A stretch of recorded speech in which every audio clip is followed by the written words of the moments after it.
యేసు రక్తమే జయం పరిచర్య. Praise the lord. ఏప్రిల్ 30వ తేదీ 2024. ఈరోజు దేవుని వాక్యము, ఇది మనుషులకు అసాధ్యమే గాని దేవునికి అసాధ్యం కాదు, దేవునికి సమస్తము సాధ్యమే. మార్కు సువార్త 10వ అధ్యాయం 27వ వాక్యము. ఈ వాక్యం వింటున్న ప్రియ విశ్వాసులారా, సర్వ సృష్టికర్త అయిన మన దేవునికి సమస్తము సాధ్యమే. దేవుడు నీ జీవితంలో నీవు ఎదుర్కొను అసాధ్యమైన కార్యములను ఆయన నీ పక్షమున ఉండి సాధ్యముగాను ఆశీర్వాదముగాను మార్చును. కావున ప్రార్థించుము. ప్రార్థనను నిర్లక్ష్యము చేయకండి. ప్రార్థన మీ పరిస్థితిని మారుస్తుంది. కొన్ని ప్రార్థనలకు జవాబు ఆలస్యమైనప్పుడు ఆ ఆలస్యం వెనుక దాగి ఉన్న ఆశీర్వాదం ఎంతో అద్భుతం, ఆశ్చర్యంగా ఉంటుంది.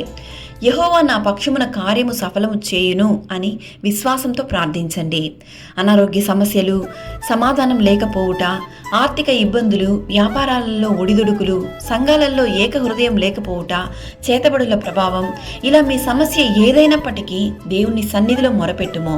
నీ చుట్టూ ఉన్నవారు ఇది నీ వల్ల కాదు, ఈ కార్యాన్ని నీవు చేయలేవు అంటున్నప్పుడు నీవు పూర్తిగా యేసయ్య పైన ఆధారపడు.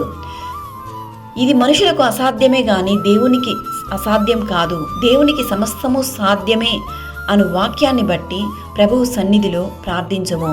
దేవుడు నిన్ను ఆశీర్వదించి దీవించును. నీ యొక్క ప్రతి అవసరతలను దేవుడు సంపూర్ణంగా ఆశీర్వాదంగా మార్చును. ప్రభు అయిన యేసుక్రీస్తు కృప మనందరికీ తోడయుండును గాక.